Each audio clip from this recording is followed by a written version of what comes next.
Hermanos, Romanos capítulo 11, versículo 13.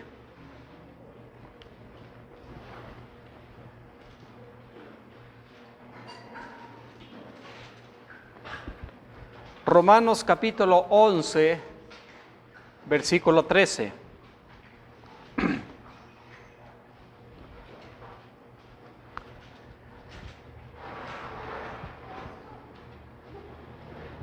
Hermanos, realmente necesito que esta mañana me tengan un poco de paciencia y que pongan atención, que no me pierdan el interés, para que no pierdan detalle de este estudio que voy a compartir. Es un estudio difícil de creer para algunos y difícil de entender para otros. Pero lo voy a compartir. Creo que debemos conocer y enseñar todos los, como dijo Pablo, de enseñaros todo el consejo de Dios, y debemos entender todo el consejo de Dios, no solamente quedarnos con una parte, porque entonces vamos a hacer doctrinas muchas. Entonces queremos tener todo el consejo de Dios y así poder llegar a conclusiones ciertas, a conclusiones seguras, a conclusiones verdaderas, y que no estemos nosotros divagando, porque está peligroso, hermanos, está muy peligroso los tiempos que nos ha tocado vivir. Salvo de otras cosas, yo creo que nos ha tocado vivir en una de las mejores dispensaciones. Hoy quiero hablar de dispensaciones, ¿verdad? La Biblia habla de dispensaciones, entonces va a ser un estudio complicado. Por eso les digo que pongan atención y que no se distraigan, para que luego no andemos creyendo cosas que no son, y que simplemente por no poner atención o por no estudiar andamos creyendo doctrinas que no son. Y la verdad es que a mí me desesperan y me molestan y me ponen así cuando ustedes me vienen con doctrinas que han descubierto o que no han entendido bien y que las aseguran. Entonces vamos a hablar acerca de dispensaciones. Romanos capítulo 11, versículo 13. Entonces pongamos todos atención, hermanos. Si de repente no te volteo a ver, no me pierdas el interés ni la atención. Voy a tratar de leer y de explicar muchas letras que tengo muchas letras. Ahorita me acordé del hermano Natanael Aradillas, papá del hermano Natanael. El hermano traía siempre sus estudios muy largos, y él los ponía en medio de la Biblia y los iba leyendo, y luego los bajaba y les daba vuelta. Pero sus mensajes son para mí son increíbles, los mensajes del hermano Natanael.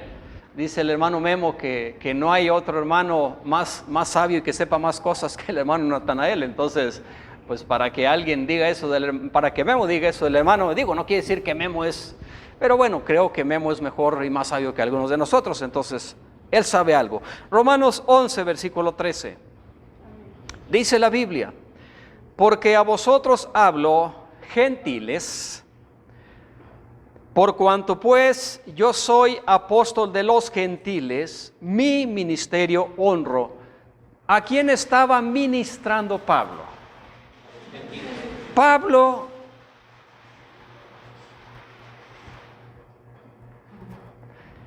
estaba ministrando a los gentiles, hermanos, ¿verdad? Los gentiles eran ministrados por Pablo. Pablo era el apóstol de los gentiles, era y sigue siendo apóstol de nosotros los gentiles, ¿verdad?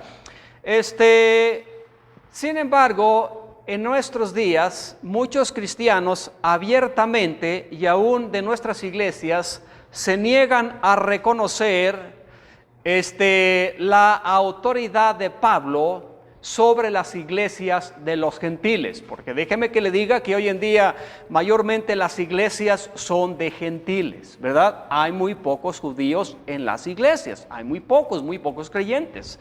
Entonces la mayoría son gentiles, pero muchos se niegan a reconocer la autoridad de Pablo sobre las iglesias de los gentiles, las verdaderas iglesias. Y Pablo tiene autoridad delegada por Dios. Dios le dio tal autoridad.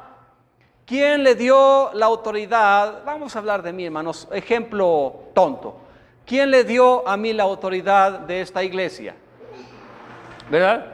Yo soy la autoridad, ¿verdad? Y lo digo humildemente. Entonces Pablo era el apóstol de los gentiles y él dijo, siendo yo el apóstol de los gentiles, yo honro mi ministerio, ¿verdad? Yo no quiero deshonrar mi ministerio, yo quiero honrarlo.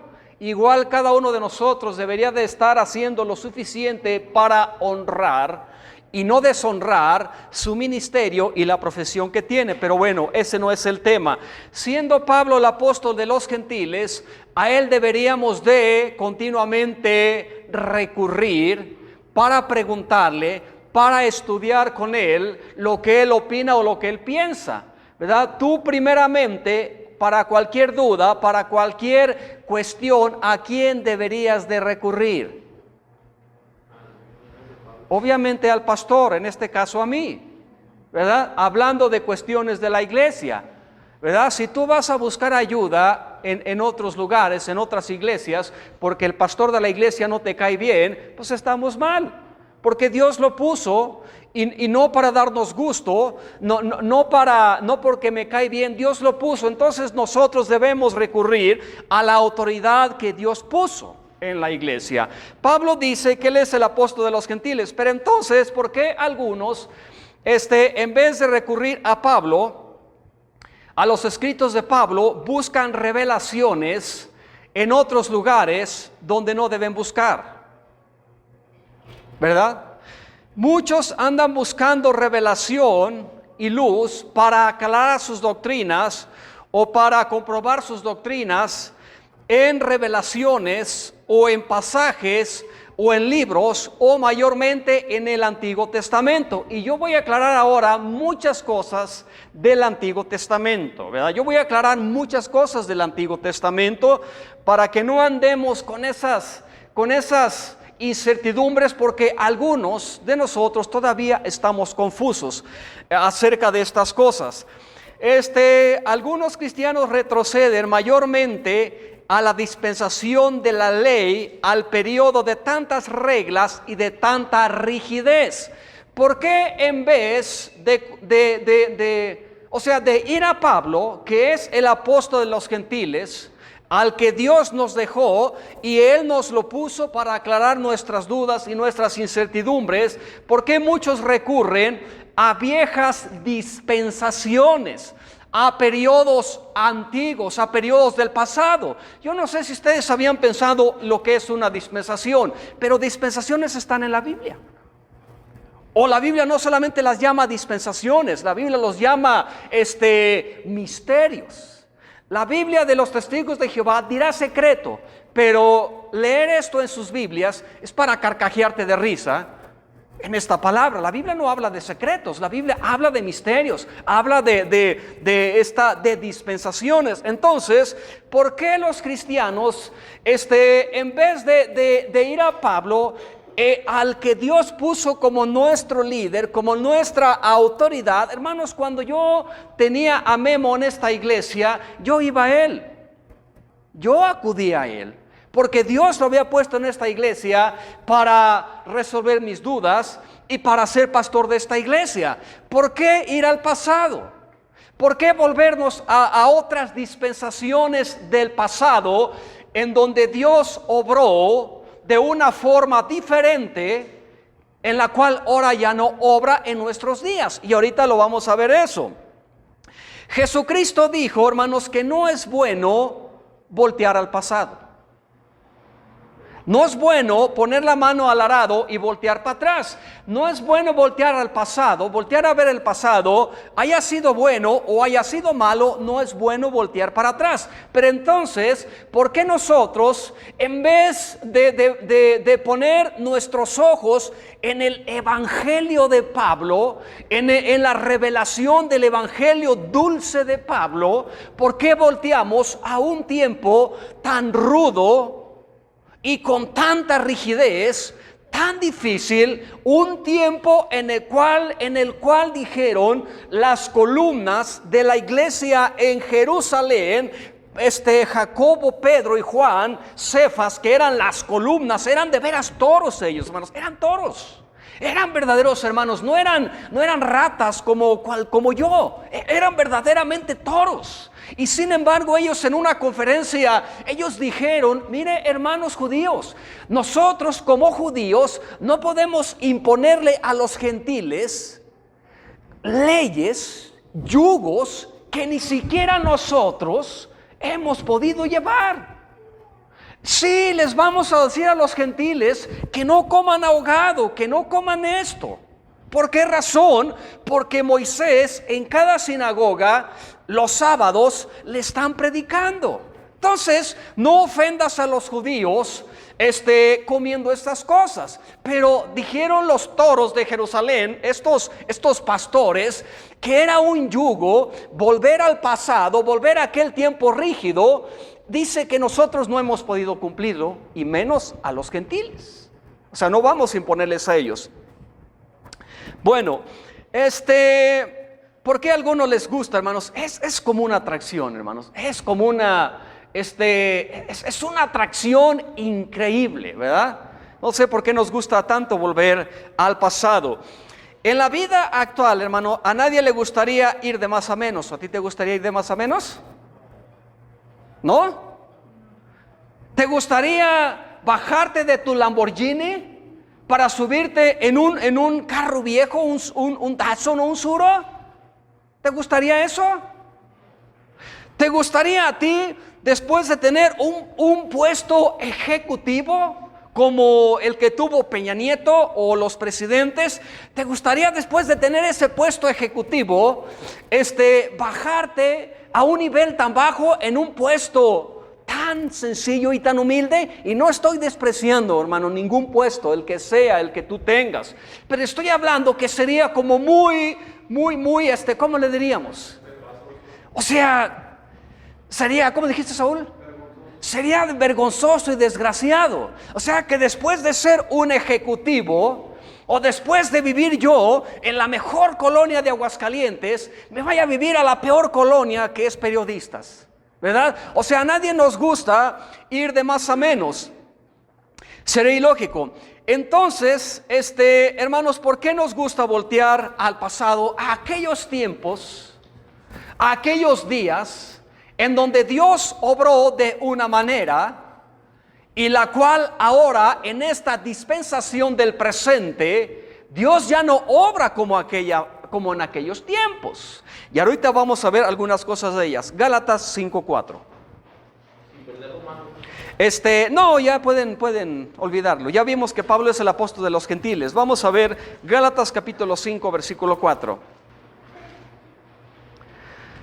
Por eso, hermanos, es lamentable cuando alguien, después que ha tenido un gran puesto, vive bien y luego se da la vida de lujo como los políticos, ¿verdad? Se dan unas vidas de lujo tremendas como los grandes funcionarios de Peña Nieto y ellos, que llegaban hasta ganar 700,000 pesos al mes. Y luego este señor viejecito, PG, les reduce el sueldo a menos que él. Imagínate la desgracia, hermanos. Imagínate qué tragedia, ¿verdad? Eso es terrible. Entonces, yo en este sentido, yo siempre he tenido puestos aquí abajo. Yo siempre he tenido puestos abajo. El mejor puesto que yo he tenido, en donde gano más, pues es en el taller. Todos los puestos que yo he tenido son de sueldos miserables. Entonces, irme a un sueldo más bajo, la verdad es que no me afectaría mucho, porque yo he estado acostumbrado. Pero hermanos, así es la gracia.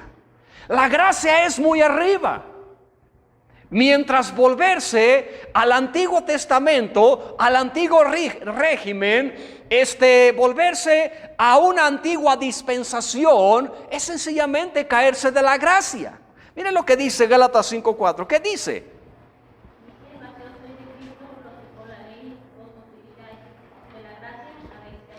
Así es. ¿Qué dice aquí Pablo? Que los que se justifican por la ley, o sea, los que se llenan de los rituales de la ley, se han caído de la gracia. Han vuelto abajo. Dejaron sus puestos ejecutivos por irse a un puesto muy abajo y muy humilde. Hermanos, seamos sinceros en esta mañana. ¿A quién de ustedes le gustaría volverse a aquellos tiempos de tanta rigidez y de tantas reglas y tiempos tan difíciles? ¿A quién le gustaría? A mí me hubiera gustado vivir en el tiempo a lo mejor de Adán y Eva, pero solamente por el mundo virgen. Pero vivir en los tiempos de la ley no me hubiera gustado, ¿verdad? Porque era un tiempo de mucha rigidez y era un tiempo muy difícil. A mí no me hubiera gustado.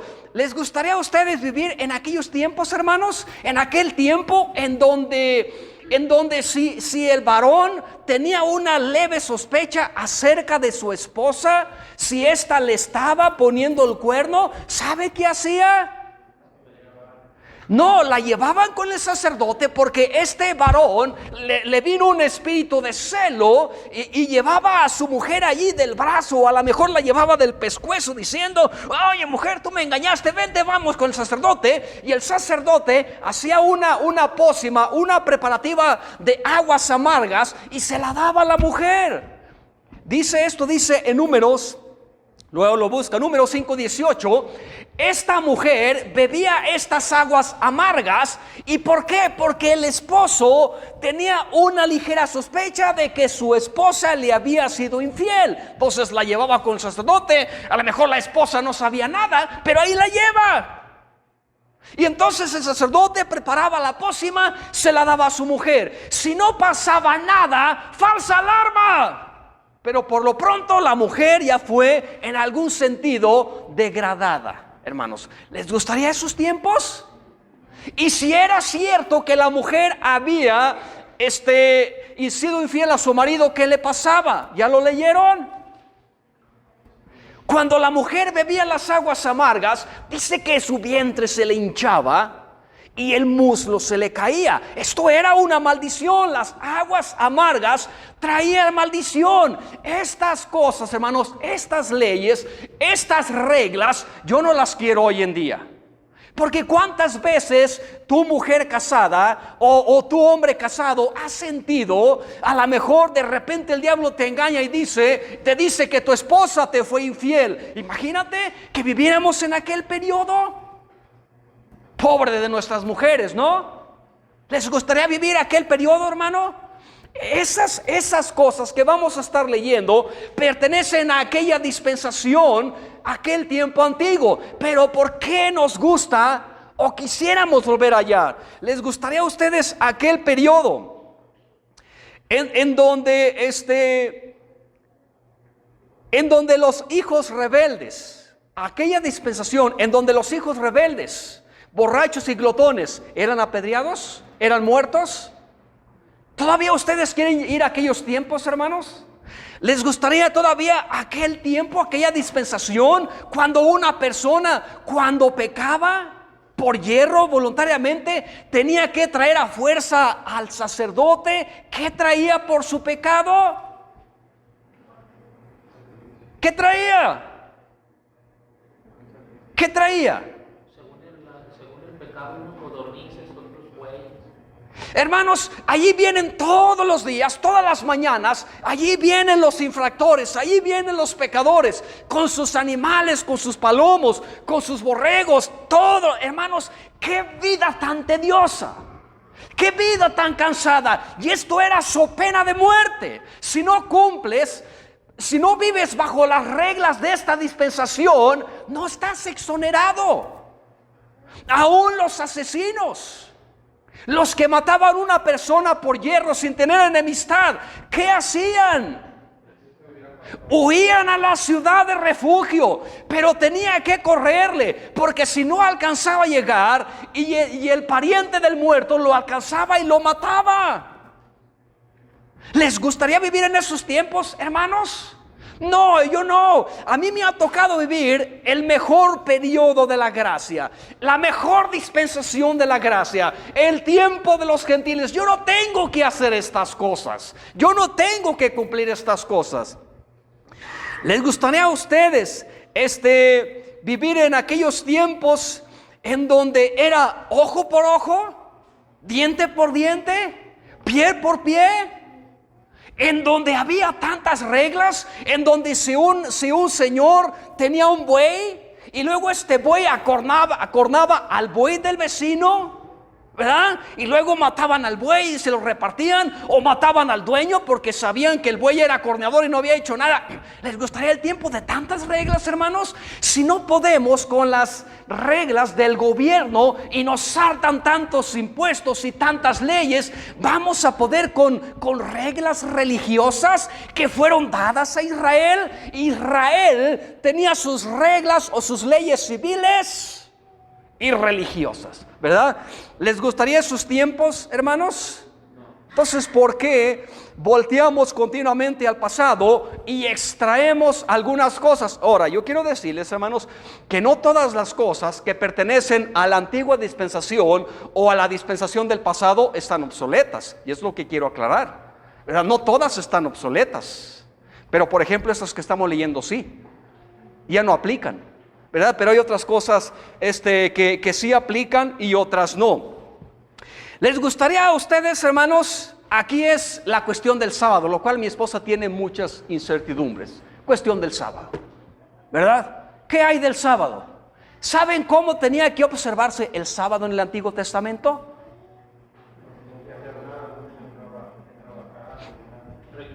Era una forma rígida, hermano. Hoy tenemos nosotros un día de descanso y es día de descanso. Dios descansó de sus obras un día, o sea, descansó. El sábado era descanso para Israel. No, hermanos, más que descanso, era una cosa pesada. ¿Y sabe por qué? Porque dice en el libro de Éxodo 35:3 que en el día de sábado Israel no podía ni siquiera encender fuego. Léalo. Leáis ahí Éxodo 35:3. ¿Qué haces tú en domingo, hermanos? Descansamos, ¿no? Israel descansaba en el sábado. Era una cosa tan pesada que los israelitas, más que con gusto, yo espero con gusto el domingo, pero ¿tú crees que los israelitas esperaban con gusto el sábado? Yo pienso que no, hermanos. Yo pienso que no, porque más adelante vemos cómo llegaron a cansarse y a fastidiarse de esta regla de observancia del sábado a tal grado que ellos no podían, estaban amarrados. ¿Ya lo leyeron en Éxodo? Que dice, no enciendas fuego en el sábado. Y si hoy alguien va a guardar el sábado, entonces tiene que abstenerse absolutamente de todo. Ni siquiera puede prender la estufa. O sea, ni siquiera puede levantar unos leños en sábado. ¿Por qué? Dice Números 15:32 que en el día de sábado, en esa ley tan drástica del sábado, encontraron a un hombre recogiendo unos leños en el sábado. ¿Y qué le hicieron? ¿Le premiaron?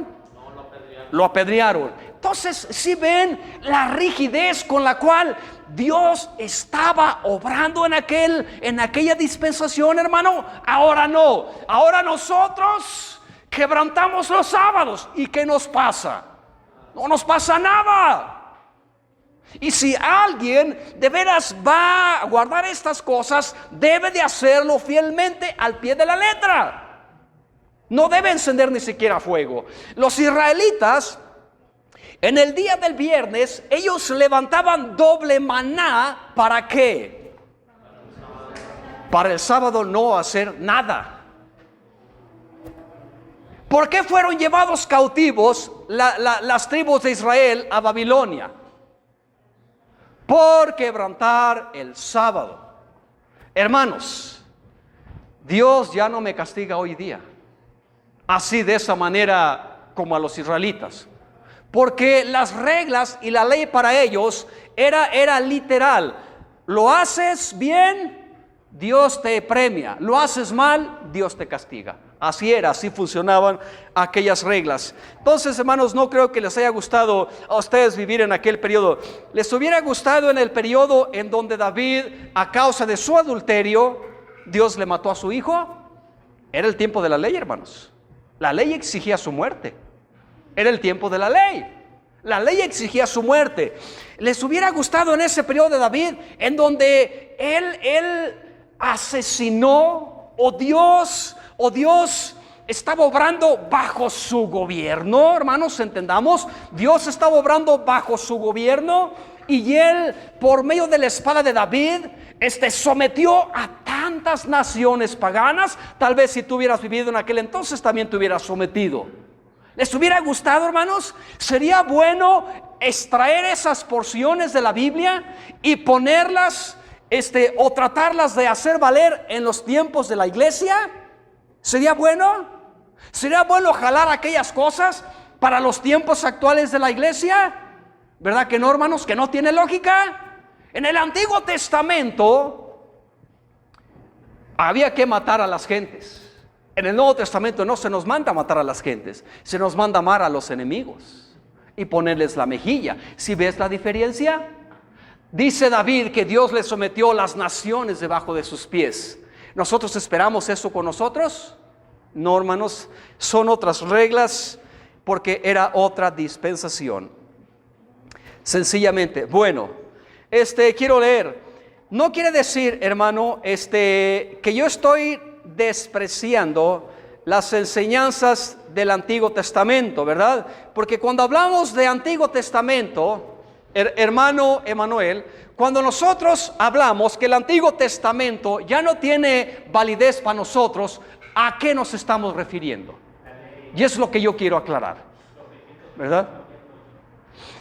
No nos estamos refiriendo a todo el Antiguo Testamento de Malaquías a Génesis. No, yo no, como leyó el jueves mi esposa leyó algunas cosas útiles, sabidurías prácticas que tienen enseñanza hoy día para la iglesia, pero no todo, y debemos tener cuidado. No podemos poner a la iglesia bajo aquel yugo, bajo aquellas cosas, o decirle a los hermanos, como los fariseos, que guarden el sábado, o hagan esto, o hagan otras cosas. No, hermanos, porque hay cosas que literalmente no nos aplican. Nosotros nos aplicamos algunas reglas antiguas, o algunas sabidurías antiguas, no físicamente, sino espiritualmente. Lejos sea de mí despreciar los 39 libros del Antiguo Testamento. Yo no los desprecio, hermanos, ¿verdad? Lejos sea de mí despreciar salmos tan preciosos, o proverbios, o los profetas mayores, o los profetas menores. Algunos se van a ese extremo, hermanos. Y el Antiguo Testamento lo agarran, casi que quisieran mochar la Biblia a la mitad. Y el Antiguo Testamento de Malaquías va para atrás y de Mateo para adelante. Es lo que vale, pero no es así. Cuando nosotros hablamos del Antiguo Testamento, hablamos de algunas reglas, algunas leyes que contienen sobre todo los primeros 5 libros del Antiguo Testamento. ¿Cuáles son esos primeros 5 libros? Génesis. 5 libros, ¿verdad? O sea, yo no tengo problema con todos los demás libros del Antiguo Testamento. No tengo problema.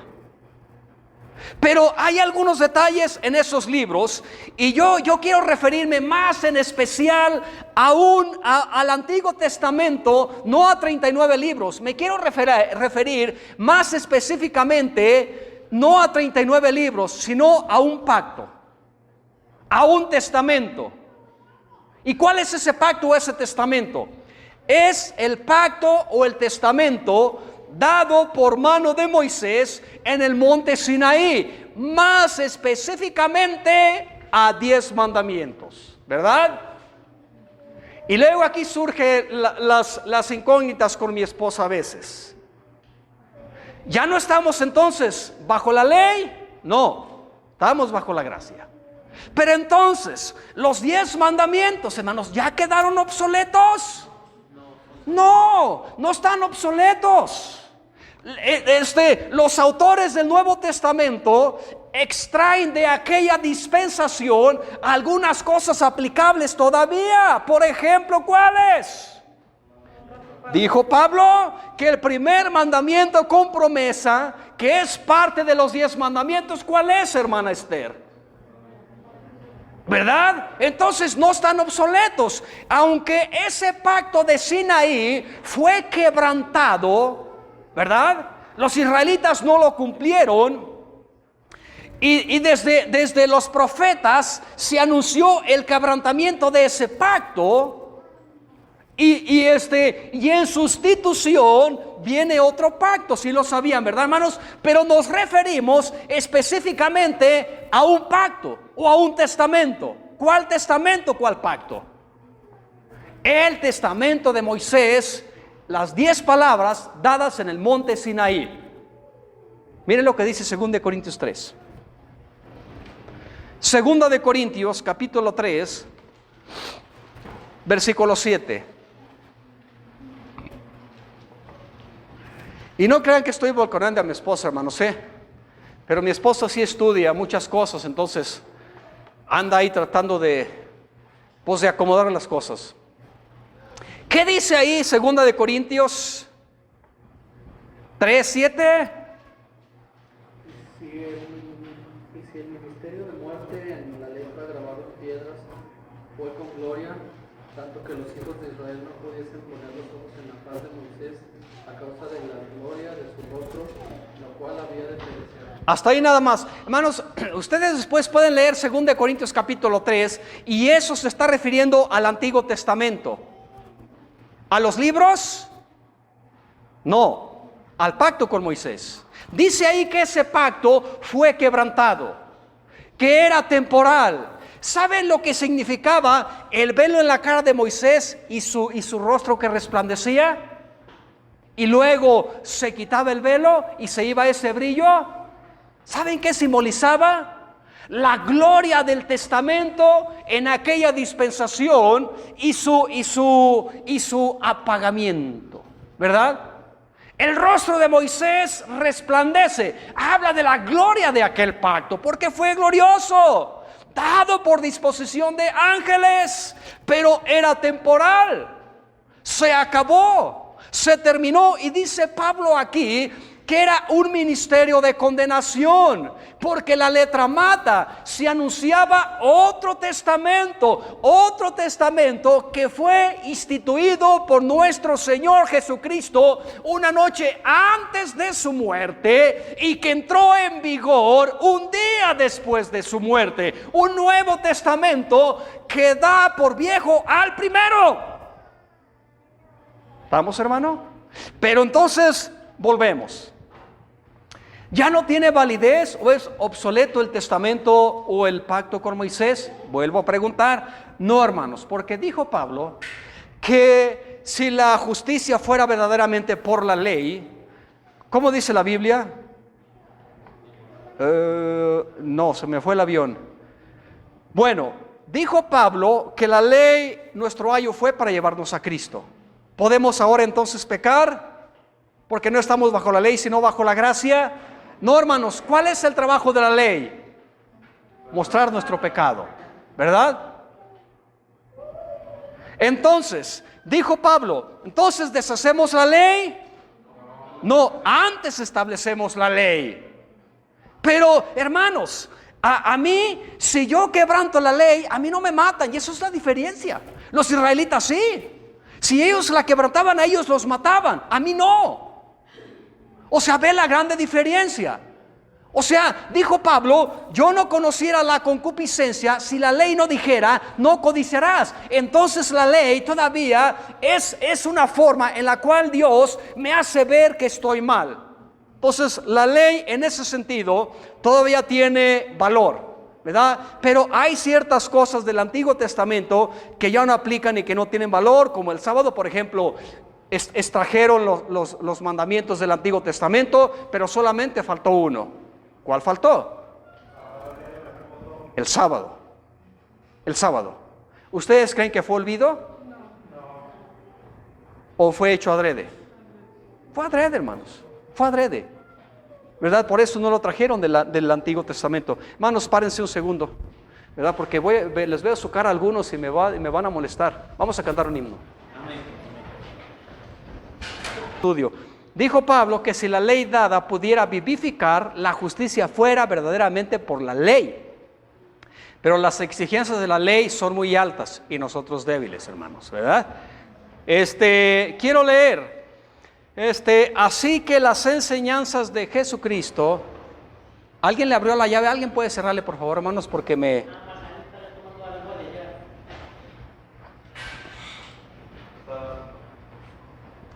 Vamos a esperar.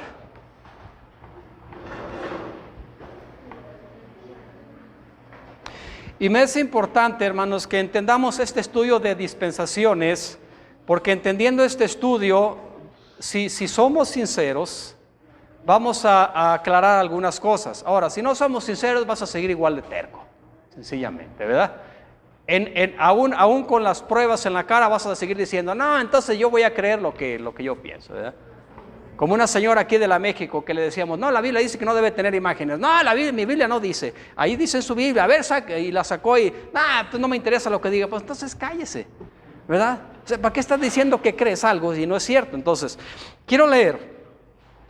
Así que las enseñanzas de Jesucristo mientras vivía, pongan atención, esto es importante, las enseñanzas de Jesucristo mientras vivía acerca del diezmo, del sábado, del templo, del pueblo de Israel, de la ciudad de Jerusalén y otras doctrinas, no intentamos ponerlas sobre la iglesia de esta dispensación. Hermanos, aquellas doctrinas de Jesucristo no podemos ponerlas sobre la iglesia como regla o como enseñanza. ¿Por qué? ¿Verdad? Cuando Jesucristo hablaba del diezmo, del templo, de la ciudad de Jerusalén y estas cosas, ¿creen que son doctrinas para la iglesia?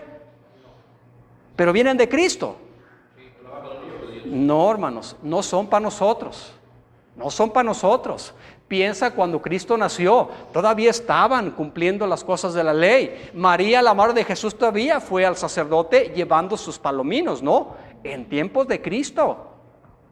Pero si se fijan, después de la muerte de Cristo, cosas cambiaron. O sea, ¿sí se fijan que Dios obra en algunos periodos de diferentes maneras? No podemos vivir en el pasado. Entonces, estas cosas acerca de estas enseñanzas no podemos ponerlas sobre la iglesia. No por eso menospreciamos las enseñanzas del Señor Jesucristo, ya que algunas de ellas son también para nosotros, siendo verdades eternas. ¿Verdad? Algunas de ellas no las despreciamos, algunas enseñanzas de Jesús, siendo que son verdades eternas, como por ejemplo, Mateo 5:44, no lo busquen, donde habla acerca de principios divinos, acerca de amar a nuestros enemigos, o acerca de sus frutos los conoceréis, acerca de otras tantas doctrinas que Jesucristo habló y que son también para nosotros. O sea, estas cosas no podemos despreciarlas porque son también para nosotros. Pero ¿qué es una dispensación? Ya más claro.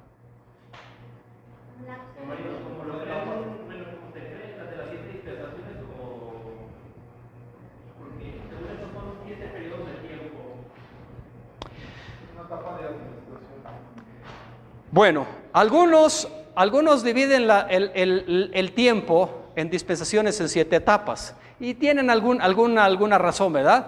Dios obró en esta etapa así, Dios obró en esta etapa así y creen que aquellas cosas que él obró allá, bueno, aquí ya no se aplica, etcétera.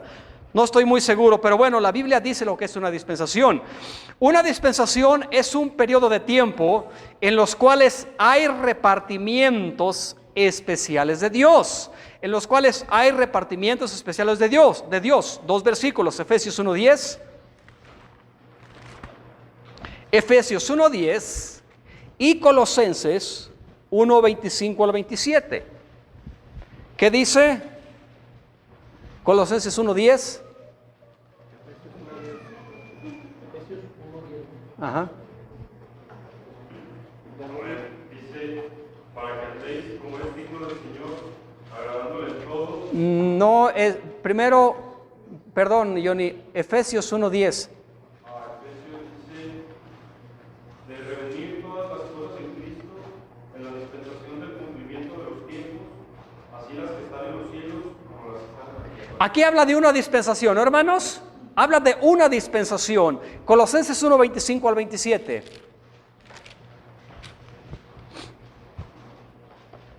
Entonces, ¿qué dijimos? Una dispensación es un periodo de tiempo en los cuales hay repartimientos especiales de Dios. Colosenses 1:25 al 27.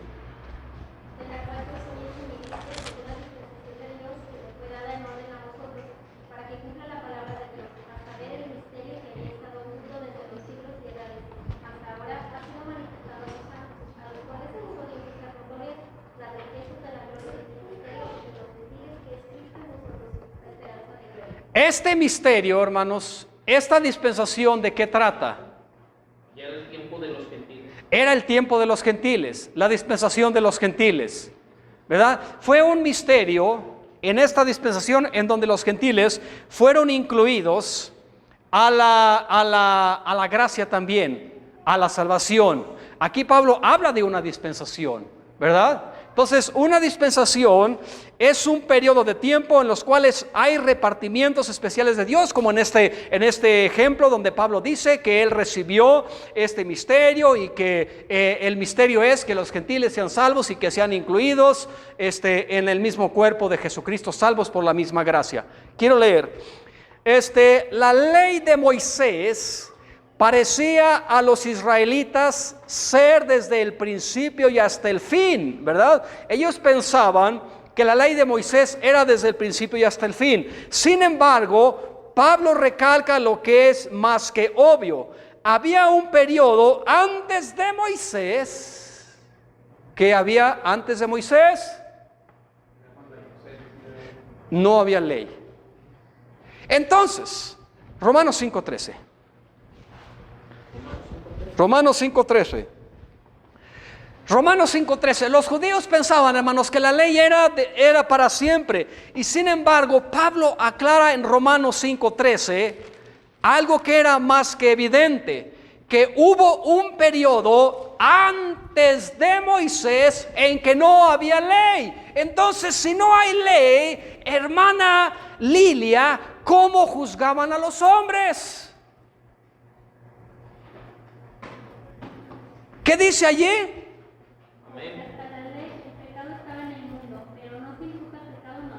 Sí, hermanos, ¿van entendiendo los periodos y las dispensaciones? Hasta aquí, hermanos, de aquí para acá es la ley. Hasta la ley, hasta aquí, el pecado ya estaba en el mundo, ¿verdad? O sea, antes de la ley ya hay pecado. Pero ¿cómo podemos juzgar a los hombres? ¿Verdad? No se imputa pecado no habiendo ley. Como me dijo una vez un policía, todo lo que no está prohibido está permitido. Y sin embargo dice Pablo que hasta la ley el pecado estaba en el mundo. O sea, hermanos, que había un periodo antes de Moisés para atrás no había ley. ¿Cómo entonces Dios juzgaba a los hombres? ¿Sí se fijan, hermanos, que hay las dispensaciones? Bueno, en aquel periodo, además antes de la ley, en aquel tiempo antes de la ley, Dios estaba tratando con los hombres conforme a principios y normas diferentes. Estos principios y normas constituyen una dispensación de Dios anterior a la ley de Moisés. ¿Sí entendemos, hermanos? No hay ley de aquí para atrás. Sin embargo, Dios juzga de acuerdo a ciertas normas y criterios de Dios, ¿verdad? Pero no hay una ley para acusarlos. Por ejemplo, ¿podían los judíos haber acusado a Abel de no diezmar de los frutos de sus ovejas? ¿Por qué no? Porque era conforme a su corazón. ¿Por qué, hermanos? Porque no había ley. ¿Podían haber acusado a Noé de no circuncidar a sus hijos? ¿Verdad que no, hermanos? ¿Verdad que hay dispensaciones y cosas cambian? De aquí para acá no hay ley, pero el pecado está en el mundo. Entonces nadie puede acusar a Noé de no circuncidar a sus hijos, o nadie puede acusar a Abel de no ofrecer de sus primicias, o nadie puede acusar a Abraham de no guardar el sábado. ¿Por qué? Porque todavía no existe la ley. De la ley para acá, entonces ya cambian las cosas. Ahora ya hay una ley, y si no la cumples, pena de muerte, castigo. Hermanos, Dios obra así en periodos de tiempo. Entonces, Dios obra así con estas formas diferentes en sus dispensaciones. La ley de Moisés era algo futuro en aquel entonces. ¿Sí, hermanos? En los tiempos de Abel, en los tiempos de Abraham, en los tiempos de los patriarcas, la ley todavía era futura. Por eso no encontramos ahí las leyes estrictas del diezmo y el sábado, porque la ley todavía no estaba vigente. La ley fue hecha 400 años después de la promesa de Adán. ¿Sí lo han leído en Gálatas? ¿Sí lo han leído? Ándele pues. Entonces ahí vamos. Bueno, la ley de Moisés era futuro en aquel entonces, así que tampoco debe ser difícil a los adventistas de hoy reconocer que los sábados y las abstinencias de ciertas carnes pertenecían a otra dispensación anterior a la nuestra. Tampoco tienen los testigos de Jehová pretexto en traer aquellas promesas terrenales y aplicarlas a nosotros. ¿Por qué? Porque pertenecían a otro tiempo y a otra dispensación. ¿Estamos de acuerdo? Así como no podemos acusar a Abel de no diezmar, ni a Abraham de no guardar el sábado, tampoco se me puede acusar a mí de estas leyes, porque fue dada a otros tiempos y a otra dispensación. ¿Estamos claros, hermanos? Y no porque yo lo digo, yo no lo estoy diciendo, lo dice el Nuevo Testamento, lo dijo Pablo, él lo dijo. Allí Pablo dice lo que está vigente y lo que se abole. ¿Está claro? La confusión de las sectas cristianas, por eso, hermanos, yo no quiero que ustedes caigan en confusiones. Yo no quiero que se equivoquen, como algunos de nuestra iglesia que se han ido y se han equivocado en doctrinas. No quiero que se equivoquen. Si ustedes hacen bien la diferencia en las dispensaciones y ustedes dicen, aquello ya no me pertenece, ¿verdad? Yo lo diezmo. Por eso las sectas cristianas que obligan a la iglesia a diezmar están mal. Están mal. ¿Dónde enseñó Pablo el diezmo?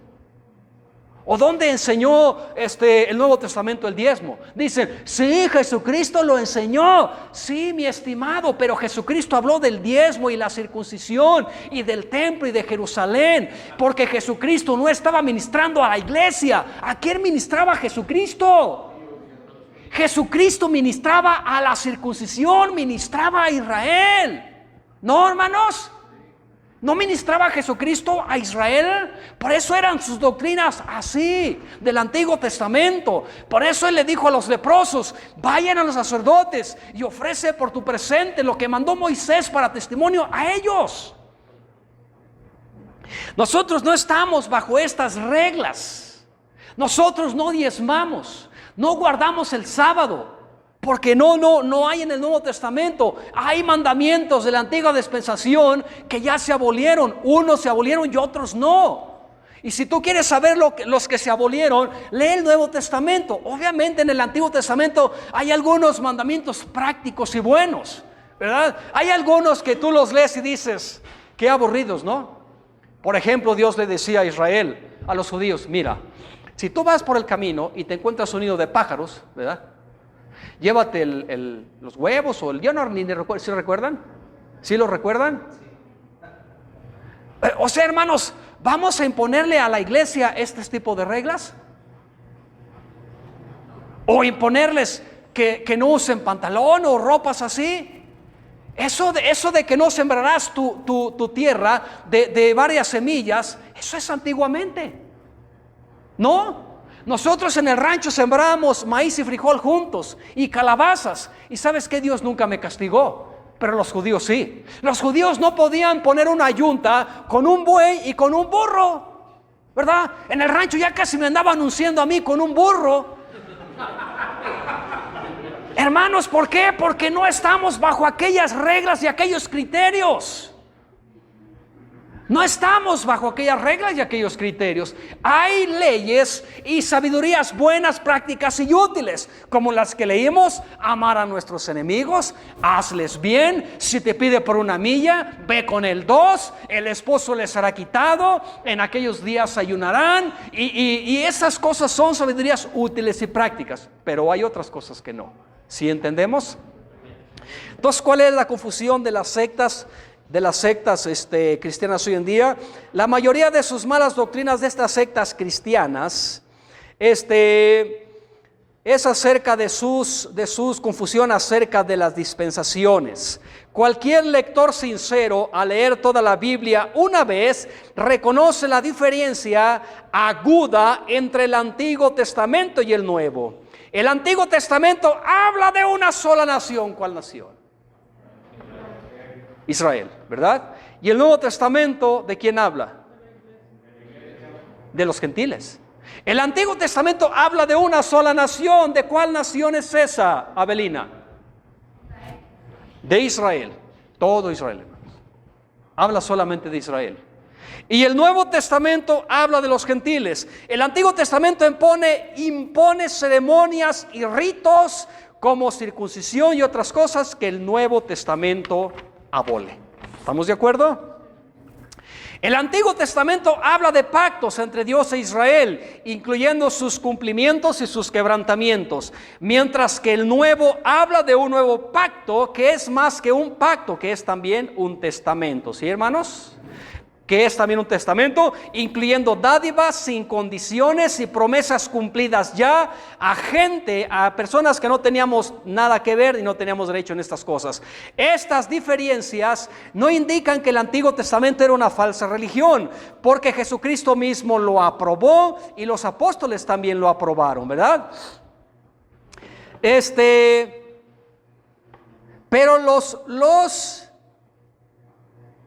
Pero los testamentos son irreconciliables. Así que los adventistas y los testigos de Jehová que andan defendiendo el Antiguo Testamento se encuentran peleando con las palabras de Cristo y con las palabras de los apóstoles. Bueno, el Antiguo Testamento quedó antiguo mientras el Nuevo quedó vigente. ¿Y por qué digo todo esto, hermanos? Bueno, voy a hablar rápidamente de una doctrina que me parece importante, lo cual también ya ha hecho caer a muchos en error que tuvo algunos de nuestros hermanos que no están en esta iglesia, y es el error acerca del alma de las personas, ¿verdad? Vamos a leer un versículo, 2 de Timoteo 2:18. Esa solamente fue la introducción para que no caigamos en el error como algunos cristianos ya han caído. Aprovechando el triste deceso de nuestro hermano Marcos, hay algunos cristianos que piensan que, y si no hacemos bien nosotros estas divisiones de las dispensaciones, entonces nos vamos a confundir también, como algunos por ahí andan enseñando sus malas doctrinas. Por eso, José Luis, no te juntes tanto con ese tipo de gente, ¿verdad? Andan enseñando por ahí sus malas doctrinas. ¿Y sabe de dónde sacan sus malas doctrinas, hermano, estos herejes? Del Antiguo Testamento, ¿verdad? Mayormente de un libro. ¿Saben de cuál? Del libro de Eclesiastés. Mayormente de ahí sacan sus malas doctrinas los herejes. Porque dijo Salomón, hay una persona por ahí que dice, pues dijo Salomón que come y bebe. ¿Sí? Dijo Salomón en el Eclesiastés, ¿no? Salomón dijo en el Eclesiastés, capítulo 9, versículo 5, muy citado por los testigos de Jehová para decir que la persona muerta ya chafió, ¿verdad? Dice que los muertos nada saben. De ahí sacan sus doctrinas.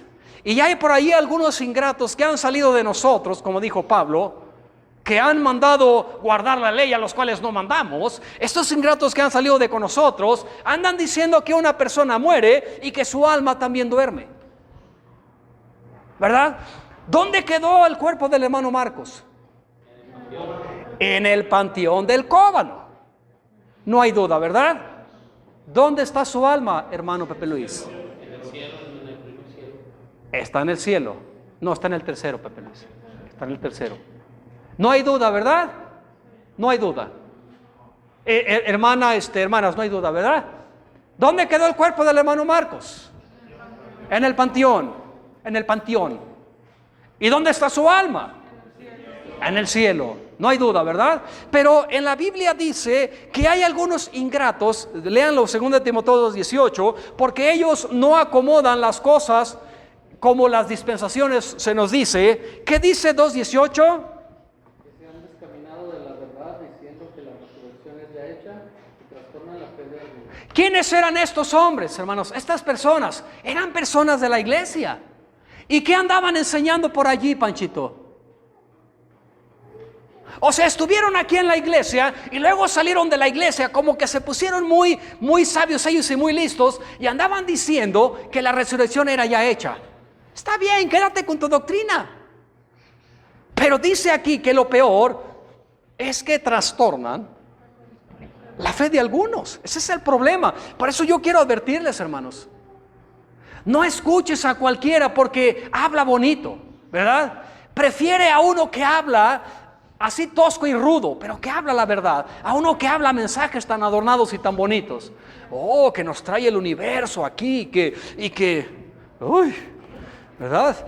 Con todo respeto, el hermano Vito, el otro día yo no le entendí nada. Sí, fue un mensaje muy elocuente, ¿no? Pero yo prefiero a un predicador así nato y duro y así directo y que me diga, estás mal.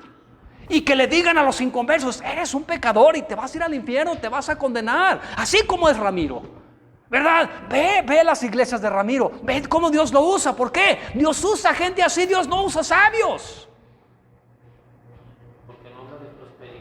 Entonces estos ingratos andaban diciendo que en algún momento la resurrección ya fue. Y todos por ahí diciendo, ay, de veras si nos quedamos. Otros peor, 1 Corintios 15:12, no sé si peor o igual de mensos, tontos. Alguien me regañó por decir menso, pero bueno, hermanos, perdónenme. Creo que así me voy a morir. Dice un dicho que chango viejo no aprende maroma nueva. Manda, hermana. ¿Cómo es el dicho? Chango viejo no aprende maroma nueva. ¿Qué decían estos ingratos de 1 Corintios 15:12? Y si Cristo es predicado que resucitó de los muertos, ¿cómo dicen algunos entre ustedes que no hay resurrección de muertos? Hasta ahí nomás, hermana Miriam. ¿Qué andaban diciendo algunos ingratos de la iglesia en Corinto?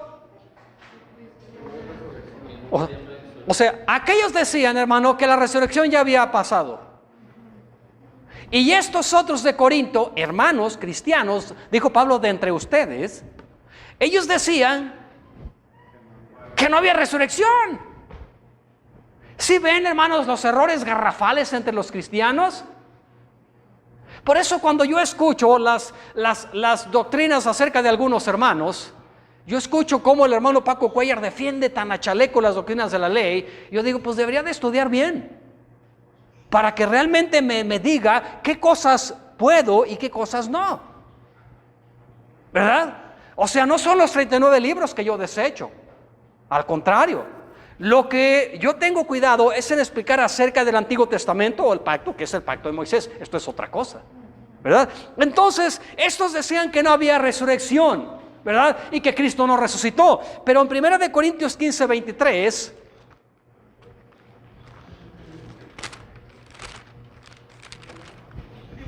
1 Corintios 15:23. Mas a cada uno en su orden, Cristo a las primicias, luego de que son Cristo en su venida. ¿Cristo resucitó o no resucitó, hermanos? Sí. Claro que resucitó. Y este es un ejemplo, hermanos. Es un ejemplo de que tú y yo vamos a resucitar. ¿Qué es lo que va a resucitar? Es aquí donde algunos se confunden. ¿Qué es lo que va a resucitar de nosotros? ¿El cuerpo o el alma?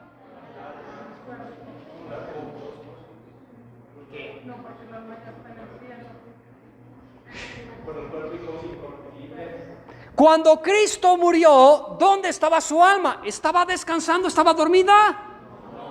Estaba activa. O sea, el alma no duerme, hermanos. El alma está activa. Lo que algún día nosotros vamos a ver levantarse de las tumbas no son almas, son cuerpos. Son cuerpos. Y solo que estos ingratos dicen, es que el alma está dormida. Es que no tienen, es que dicen ellos, es que no hay sentido, no hay lógica. Compadre, ¿dónde dice la Biblia que tú debes usar la lógica? No usamos la lógica, usamos la fe. La lógica no cabe en las doctrinas de la Biblia. Si usamos la lógica, entonces vamos a negar la Biblia. No usemos la lógica, nosotros usamos la fe. No hay lógica para la ciencia, no hay lógica, pero para la fe sí, es cierto esto. No existe la lógica. Entonces, cuando resuciten los muertos, lo que vamos a ver salir de las tumbas son cuerpos. Y luego del cielo vienen almas que se meten al cuerpo, ¿no? ¿Les suena esto ilógico, hermanos? Así va a ser, hermanos. Así va a ser. El cuerpo sale de la tumba, como dijo Job, aunque mi piel se deshaga, yo voy a ver a Dios. Decía el pariente Esteban, no. Cuando te mueras no te debes de cremar, sino el día que venga Cristo. Hermanos, esos son los errores a los que caemos. ¿Ustedes creen que los que murieron hace 2000 años, hay algo de ellos ahí en la tumba? Entonces, ¿qué se va a levantar, hermanos? ¿Mande?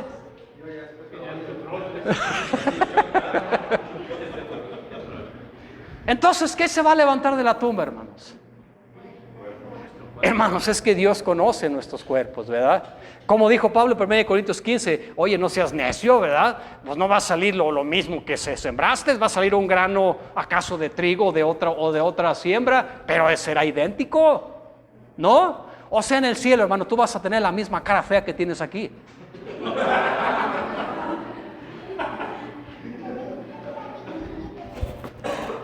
Cuando Cristo resucitó, hermanos, Él tomó otro cuerpo. ¿Tomó otro cuerpo Cristo? ¿O tomó el mismo?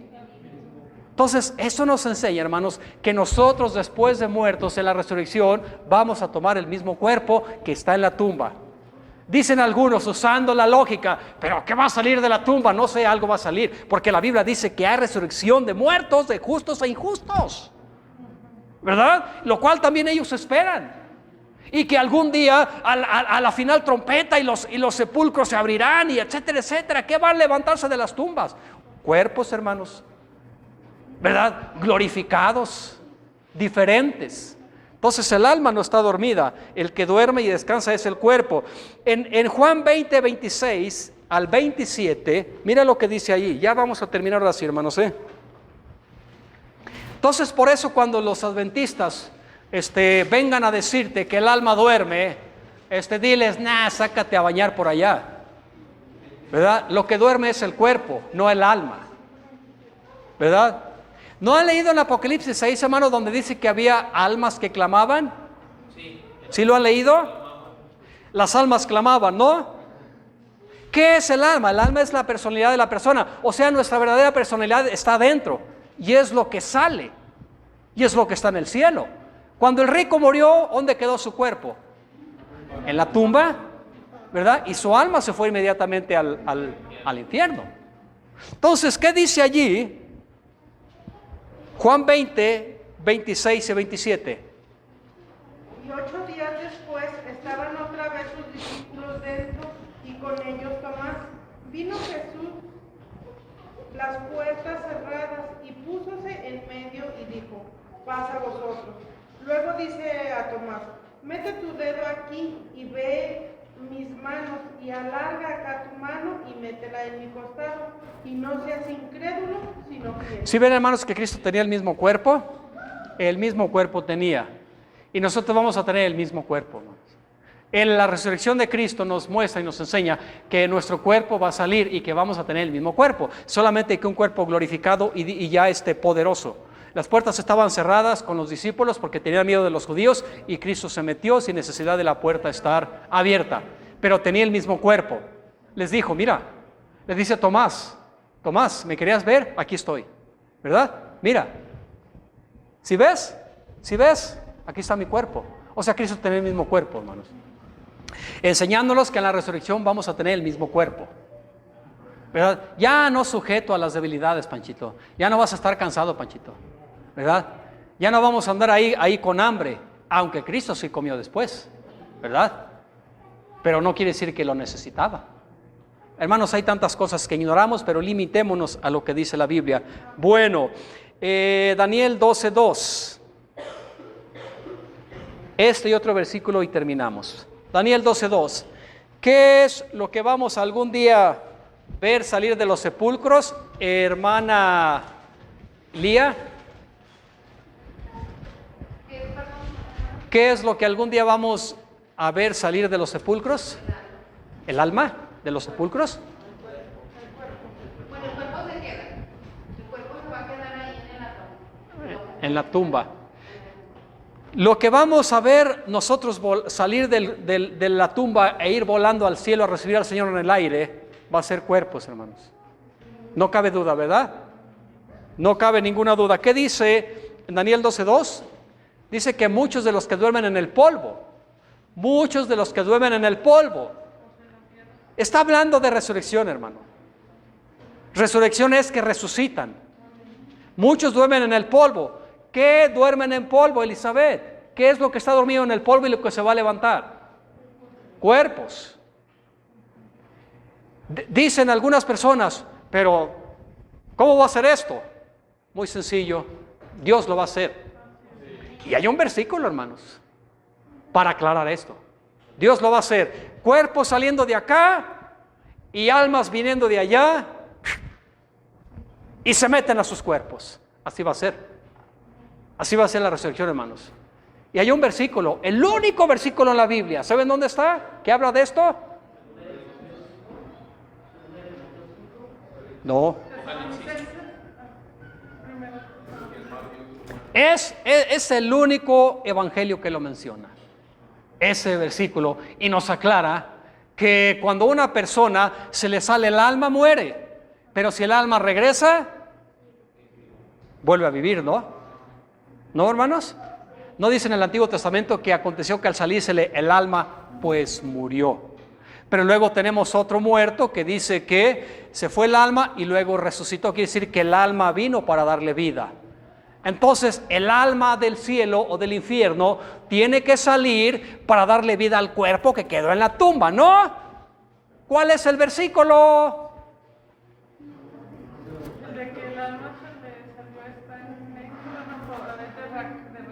Creo que decide Raquel.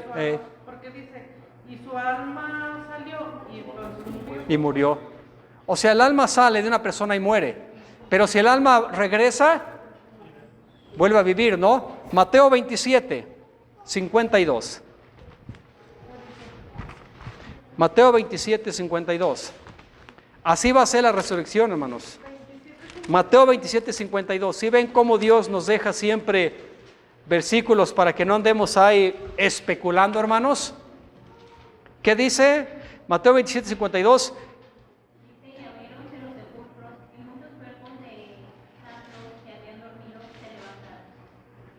53. Salidos de los sepulcros, después de su resurrección, vinieron a la santa ciudad y aparecieron a muchos.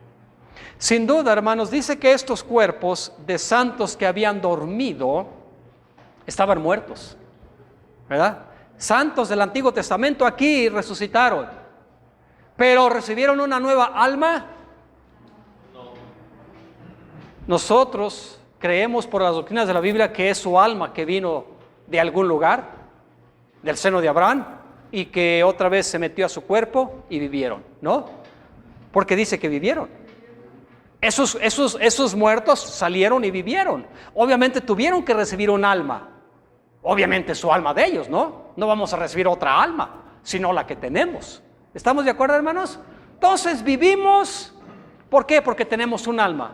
El alma se va y morimos, pero en la resurrección nuestra alma va a regresar para tomar posesión nuevamente de nuestro cuerpo, el que se quedó en la tumba, como con Jesucristo, ¿verdad? Y seremos semejantes a Él porque le veremos como Él es, dice la Biblia.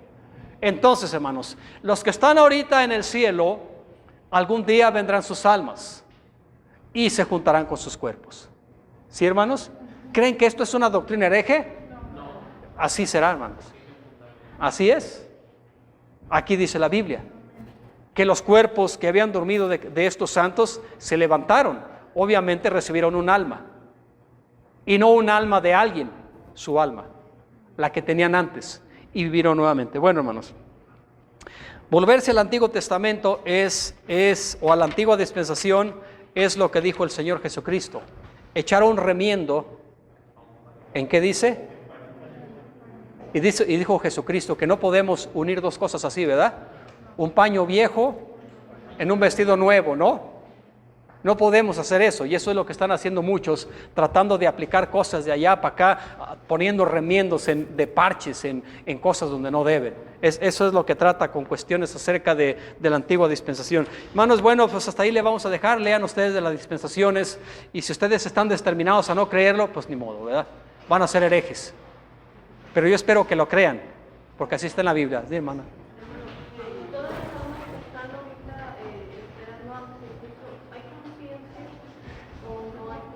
Están completamente vivos, hermano, conscientes de todo, hermana.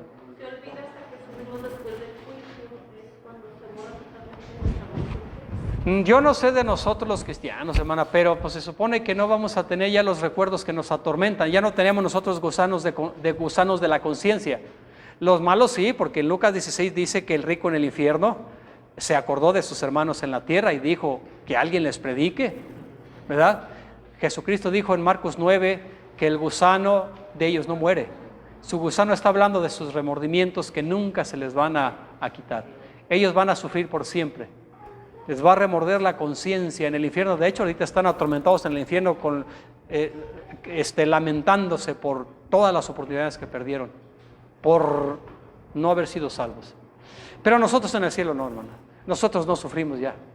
Dios hará nuevas todas las cosas, ¿verdad? Y si acaso vamos a llorar de felicidad, pero ya no de tristeza. No vamos a estar en el cielo. ¡Ay, es que se quedó mi familiar, no quiso creer! No, hermanos, en el cielo no vamos a llorar. Por eso es ahora el tiempo de llorar. Ya no vamos a llorar, ¿verdad? ¿Tú crees que Cristo está en el cielo llorando? ¿O que Él va a llorar algún día? ¡Ay, pobrecitos los que están en la condenación! No, al contrario, hermanos, Dios está satisfecho por la condenación de los malos. Así como Dios está satisfecho por el trabajo de su alma, por la muerte de Cristo, por los que fuimos salvos, Dios también está satisfecho por la justicia de Dios. Y yo también estoy satisfecho cuando la justicia se aplica, ¿no, hermanos? ¿A poco nosotros nos ponemos tristes cuando, imagínate al peor perverso y malo, que luego lo agarran y lo linchan? ¿Qué haces tú? O sea, si tú eres justo, hermano, si tú eres justo, vas a decir, qué bueno. Pero si tú te dejas llevar por los morbosos sentimientos feministas de hoy de la política, tú vas a decir, ¡ay, no! Y si eres de los derechos humanos, no, pero es que sus derechos humanos, sácate con tus derechos humanos. Así hablan los feministas, y así hablan estos animales que no tienen valor de la razón y de la justicia. Pero como dijo el hermano Memo, yo puedo bajar la palanca para cumplir la pena de muerte en el peor de los malos. Yo también, hermano. Ponme al peor de los pecadores allí. Imagínate, por eso hablan los políticos así con sus leyes y que los derechos humanos, porque nunca les han hecho daño a su familia. Pero pregúntale a los dolientes, a aquellos padres de familia que han perdido a sus hijos, que han violado a sus mujeres, que han matado a sus hijos, a ver si piensan lo mismo de los delincuentes. No, hermanos, así piensan estos miserables que ni siquiera les han tocado a su familia. ¿Por qué? Porque tienen 1000 guaruras, pues ¿cuándo les van a tocar a su familia? Entonces ellos sí defienden los derechos humanos, ¿no? No, hermanos, cuando nosotros apreciemos la justicia, entonces no vamos a sentirnos mal. Y en el cielo vamos a valorar y apreciar la justicia. Es más, yo creo, como dice Isaías 66, que nosotros vamos a ver en el infierno a los atormentados y nosotros vamos a darle gloria a Dios, diciendo: Dios, eres justo y verdadero. Cuando veamos a los atormentados en el infierno, dice en Isaías 66 que vamos a ver a los atormentados allá. Y uno dice: ¿vas a ver allá a tu familiar? Si Dios me lo permite, sí, pero no voy a sufrir. Ya no voy a sufrir, hermano. Ya no vamos a sufrir. ¿Por qué razón? Porque mira, ahora es el tiempo aceptable y no han querido. En el cielo nadie sufre por los condenados, hermanos. Amén.